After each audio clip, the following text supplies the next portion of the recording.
Dude, also, this shit is so funny. Dude, everyone is having a fuck fest right now on Twitter. I said, shocking that this dude got owned by one of the most well-read academics on the issue of Palestine so hard his own debate partner started laughing at him. Okay? And this banger created even additional bangers from the likes of Matt Lieb. If Destiny got owned, then how come he's been posting "Actually I Won" for 48 hours straight? It's so good. It's so fucking good. It's just so funny. HasanAbi, JYNXZI win. Oh yeah. I don't know. I would be down to go on his podcast or have him on the podcast if he's ever in LA, but I don't think he's ever in LA.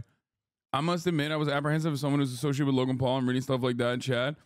But I gave a chance after you said, and boy, I was so glad it was charitable to actually listen. That was a sick conversation. Dude, Mike and Jeff. Well, Jeff I knew from before his like David Dobrik days. So it's a little bit different. I knew Jeff's, I think Jeff's like one of his ex-girlfriends was a fan of mine. She was like an Instagram influencer or something. So like Jeff and I had met each other in like LA nightlife many, many years prior. However, Mike, I thought the exact same thing that you guys did. Okay. I thought he was a douchebag. I was like, he must be. He's fucking besties with Logan Paul.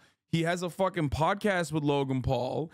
He looks like he'd be a dick, right? Because he's wearing like $400 Rude t-shirts and stuff like that. It's like a very typical dude. I would see him at parties that I would go to. Like sometimes I go to like an influencer house party and I would see him and I'd look at him from afar and I'd be like, this fucking asshole, just another one of these fucking influencer assholes, dude. You know, I can't, which is funny. It's like a very says you type situation, right? Because I'm sure people perceive me in a similar way too, and probably even worse. But that was the attitude that I had towards him.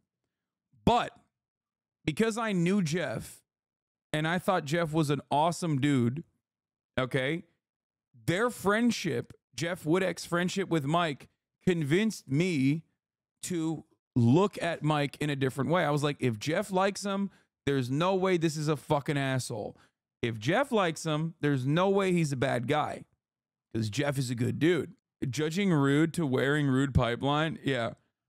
I have one t-shirt and one shorts that's Rude, and you can't even fucking tell. The fuck? Well, the shorts you can tell, but I never wear them. Like, but you're right, actually. It's douchey. It's a douchebag thing to wear, 100%. It's very douchey. Anyway, my point is this. I gave him a shot after listening to him, speak because of the Jeff thing, and I had him on the stream and I had him on the podcast, and I was like, he's a wonderful dude. He's actually like a good dude. He's actually a good guy. And I think that's lost upon many people. That's it. And you got to fucking maintain that being polite and maintain that being nice shit. And here's a great example of what I mean. So immediately, this is a clip of JYNXZI putting me in A tier as a streamer, right? He says like I'm one of the top streamers. He puts me in A tier. And the first inclination you have is look who's in first at his S tier. And it's like, yeah, I saw that too, but who cares? Fuck it. Like, who cares? Like, we got, as leftists, I think we do look at like what's really fucked up immediately. We can't look at something and be like, you know what? This is great. This is fun. Wow, this is cool. Because like my expectation is that I wouldn't even be in fucking A tier. My expectation is that JYNXZI is very young, and in that like audience, especially judging by who he considers to be like S tier streamers, a lot of the S tier streamers that he has up there don't fucking like me openly, intensely dislikes me.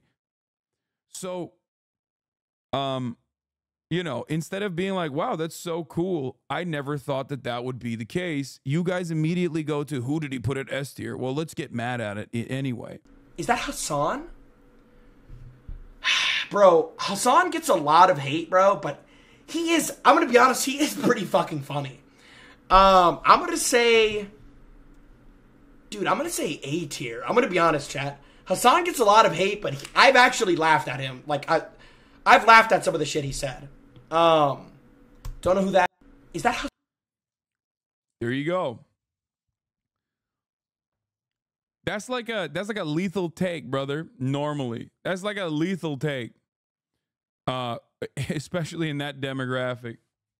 How much did you pay him? $1 million. Have you reached out to him yet? He seems cool. I don't know the first thing about reaching out to him. I don't even know how I would reach out to him at all. I have no understanding of how to do that. Yeah, I did see this clip. We watched it yesterday. This is JYNXZI defending me for like 2 minutes straight about exactly what I said. Which, you know, this is, of course, like 2 weeks after the quote unquote controversy. So I suspect that like people, you know, here. Twitter, 12 emails. Like, it's way different when you're letting down that many people. Like, what did like they say? So you're saying Hasan was right? Is that what you're saying? Wait, what do you mean? When Hasan was like, "This is harder than," you know. Oh, when the 9 to 5 shit. Yeah. No, I don't agree with that. I think, but what he was saying. What did he say? Well, I feel like sometimes Hasan does stuff just to like get people to almost be mad at him in a way. But he was saying how like being a streamer is like soul sucking more than a 9 to 5. But obviously he said it, and you see it out of context when I see the clips. But I want your take on that, dude. Honestly, I like that. Like, I mean, at least like Bradley and everyone else is like establishing that it's like completely fucking out of context, and he thinks that I'm like saying it in that way specifically to get like to get people mad at me. Hasan, in terms of like soul sucking, if you work a 9-hour shift and you do a 9-hour stream, you're gonna be more drained mentally from the stream because like it depends on what type of streamer you are. If you're like turning your camera off, not talking, playing a game. He's calling it rage bait. I do rage bait.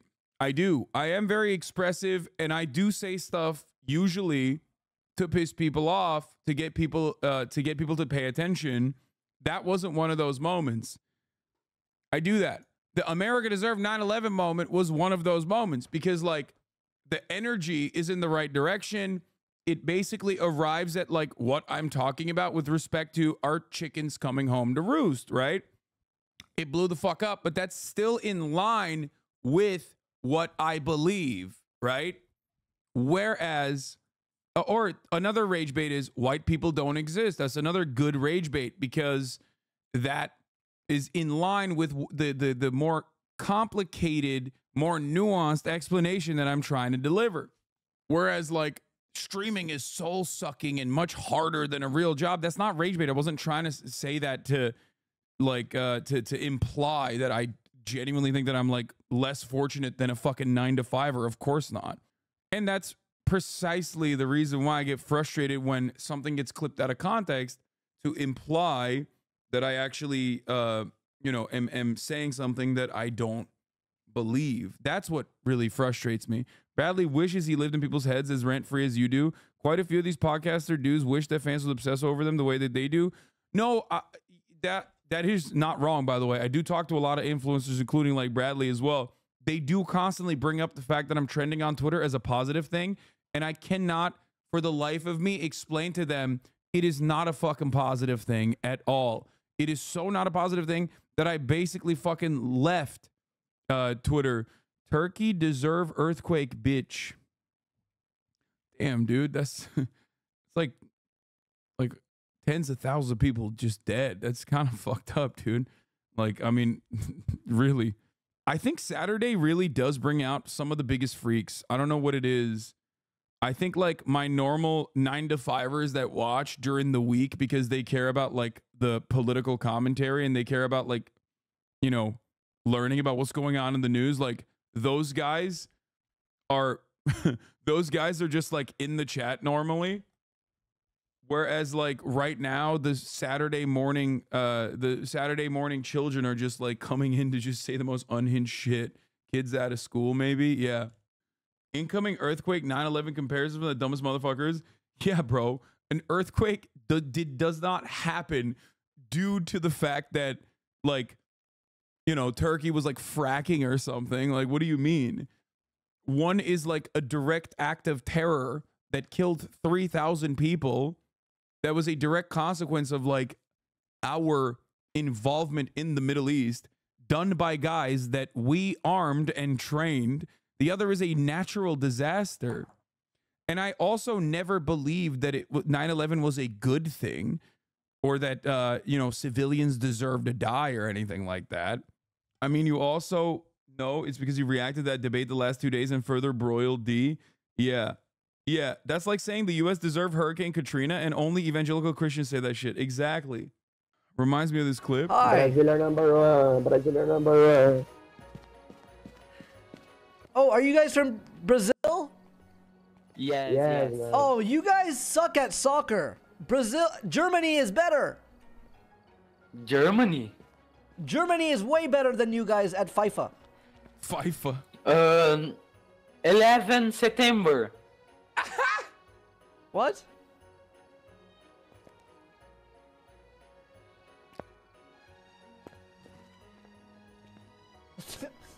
Wait, what? 11 September.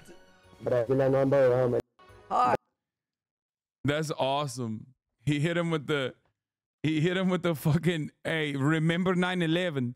11 September.